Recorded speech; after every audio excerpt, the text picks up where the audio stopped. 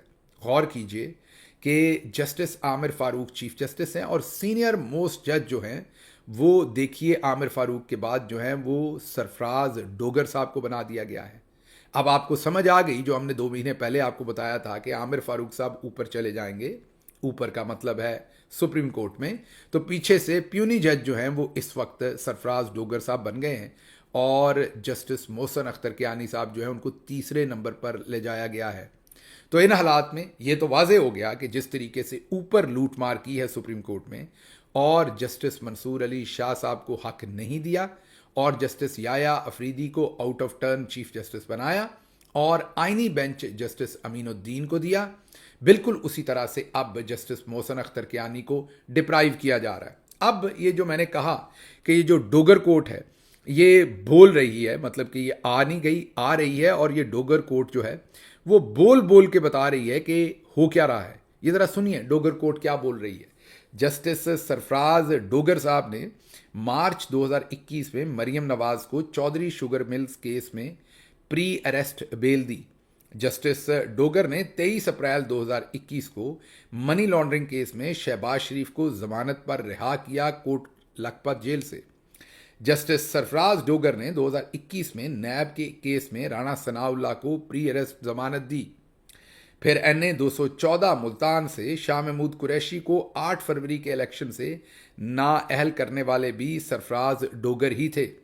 اسلامی university Bahawalpur video scandal کو دبانے والے بھی جسٹس سرفراز ڈوگر ہی تھے, جن میں شاید مبینہ طور پر چیمہ صاحب کے بیٹے کا نام آ رہا تھا, اور ان کے اوپر یہ نزلہ گر رہا تھا, تو اس کیس کو بھی جناب جسٹس سرفراز ڈوگر صاحب نے دبایا تھا. صرف یہی نہیں, اگر آپ یہ دیکھیں تو جسٹس سرفراز ڈوگر کی لاہور ہائی کورٹ کی ویب سائٹ سے چیک کریں تو صرف 59 ججمنٹس جو ہیں وہ رپورٹڈ ججمنٹس ہیں. رپورٹڈ ججمنٹس وہ ہوتی ہیں جو اتنی قابل ججمنٹس ہوتی ہیں کہ انہیں ایک مثال بنایا جاتا ہے جس کی بعد میں عدالتیں تقلید کرتی ہیں اور اس ججمنٹ کی بیس کے اوپر آنے والے وقتوں میں فیصلے ہوتے ہیں. اگر جسٹس سرفراز ڈوگر کی 59 ججمنٹس جو ہیں وہ رپورٹڈ ہیں تو دوسری طرف جسٹس محسن اختر کیانی کی 161 ہیں. یہ ویسا ہی ہے جیسے 17 سیٹوں والوں کو جو ہے وہ پرائم منسٹرشپ دے دی, حکومت دے دی, اور جس نے 171 سیٹوں سے بھی زیادہ سیٹیں جیتی تھیں اس کو جیل میں ڈالا ہوا ہے. بالکل ویسے ہی 161 رپورٹڈ ججمنٹ والے جسٹس محسن اختر کیانی سے جو چیف جسٹس شپ ہے وہ چھین لی, اور 59 رپورٹڈ ججمنٹس والے جسٹس سرفراز ڈوگر کو اب چیف جسٹس بنایا جا رہا ہے. بہرحال یہ تمام چیزیں تو اب ہو گئیں, لیکن اس میں ایک اور انٹرسٹنگ بات ہے, وہ یہ ہے کہ اسلام آباد بار کونسل نے دیگر ہائی کورٹس سے اسلام آباد ہائی کورٹ میں ججز کے تبادلوں پر جنرل باڈی اجلاس کل 11 بجے طلب کیا ہے. اب میرا اسلام آباد بار کونسل میرے لیے تو سارے ہی بہت محترم ہیں. میرے برے وقت میں ظاہر ہے لائرز ہی آپ کے لیے پیش ہوتے ہیں, بہت سارے دوست ہیں, لیکن میں انہیں یہ کہوں گا کہ یہ آپ کیوں اپنے آپ کو تکلیف دے رہے ہیں. کل آپ آئیں گے, وہاں پر چائے کے کپ ہوں گے, کچھ کیک رس ہوں گے یا فروٹ کیک ہوں گے جو وہاں سے آپ کو ملیں گے. آپ کی جو وہاں پر کینٹین ہے آپ پئیں گے, پھر ایک آپ پریس ریلیز نکالیں گے اور پھر آپ سو جائیں گے.